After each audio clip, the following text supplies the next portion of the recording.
Okay, so we just finished task 2, did all the graphs, we got all the high-low methods ready to go. Task 3, what you want to be doing here is updating the various sections. So let's take a look at this. Here's the high-low method area. Here's the linear regression area. Okay, so you're going to put in the answers you just obtained in the last tab into these cells, and then you're going to do a little bit of analysis here, and then you're going to pull that all together. So we grand total those amounts from the various accounts, pull it all together, and we can use that to help us forecast for the future. So that's the last piece that you have to do, and I've given you some checkpoints here to help you out. So there's the sales. I left that one there. There's the sales. So under both the high-low method and linear regression method, they were the same. Here's the cost of sales, which very similar here too. These are just slight differences due to rounding, so no worries. Right, so over here you're supposed to say, is there a difference between the two methods? So here you'd say no, there's no difference between these two. Here you'd say slightly, right? Yes, slightly. So grabbing the payroll expenses, you hit equals, you go to the previous task 2, go to the payroll expenses, grab variable, so that's right here, variable. So slope is what we consider the variable costs, right? So they change, they vary with volume. And then the fixed cost is the intercept, so go back and get that, which is right there. So for payroll expenses, that's the fixed or intercept component, right, that you incur no matter what volume. So even if it's at 0 volume, you'd have some wages to pay, unless you want to fire those people. All right. Then this comes right off of the graph. So if you look back on the graph, we had 0.0553 and we have 932.77. So that's what I want you to, you're gonna have to type because there's no way to reference that right there. So you're gonna type it right in, 0.0553 and 932.77. So right there, 0.0553, 932.77. Okay, so yes, right, they're the same. It's just a tiny slight difference, that's fine. Okay, and so you got to do the rest, go to promotion and selling, which is the next one right here, variable, which is the slope, and then get the fixed, so equals, go get that, which is the fixed cost right there, which is the intercept, which is nothing. And while we're right here, let's make a note of what the linear regression says. So 1.2807 and nothing, right? That scientific notation there is basically telling you there's nothing there. So we're going to type that in. Here we go. Okay, so 1.2807 is what was in the linear regression, and this was nothing. So these are the same. Okay, utilities equals, go get it. Utilities, the variable is the slope, and the fixed is the intercept.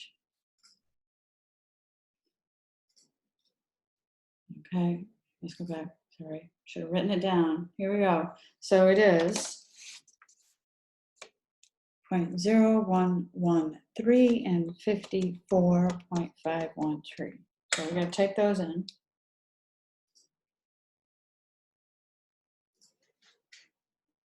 0.0113 and 54.513. Okay, same. Waste removal, let's go get it. Waste removal. Variable is 0, and fixed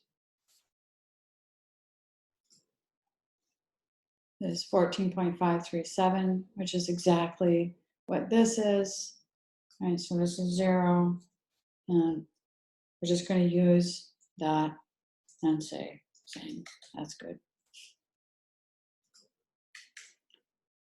Okay, repairs and maintenance equals, go over to that. Right there. Grab the fixed. Okay, on the linear graph, let's write it down, 0.0029 plus 14.175. Okay, we're going to type it in, 0.0029 and 14.175. Okay, same. Equals insurance expense variable, to 0.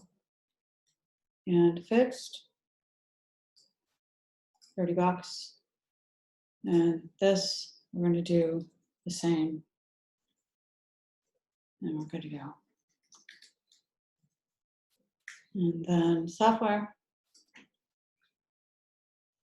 variable, and fixed. Okay. Same. And professional fees, no variable, fixed.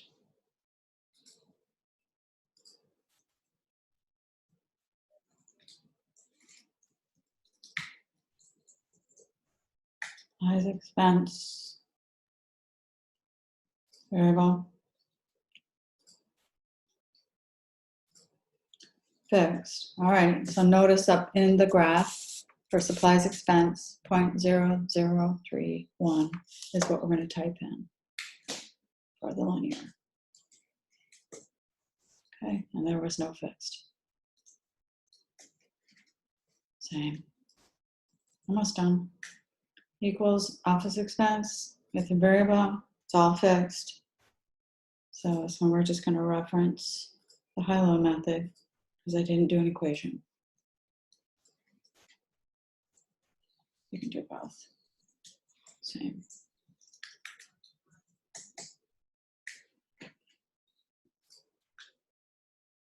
Okay, this one's also fixed. So we'll grab one more and we're done with that part.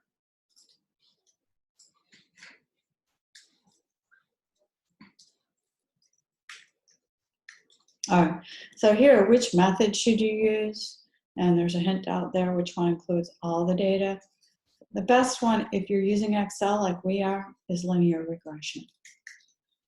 However, if you're in a meeting and you don't have access to it and you don't have the data in Excel, you want to just get a back of the envelope calculation, you can use the high-low method.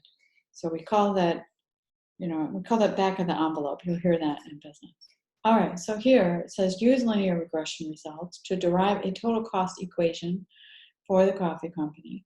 So we're going to use this cost equation right here. Total cost is equal to fixed cost plus variable cost per unit times the weighted average number of units.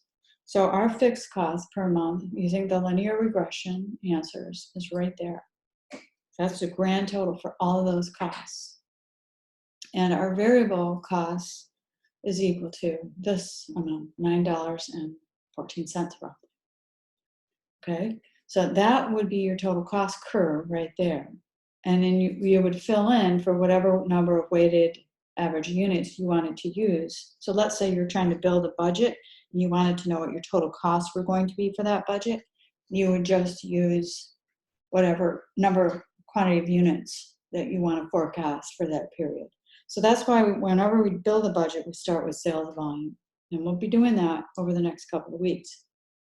So these formulas are going to come in super handy for us when we go get ready to build that budget. You're going to love that. All right, so down here, what I want you to do is assume that we're going to budget for January of 2020, 3,500 weighted average units.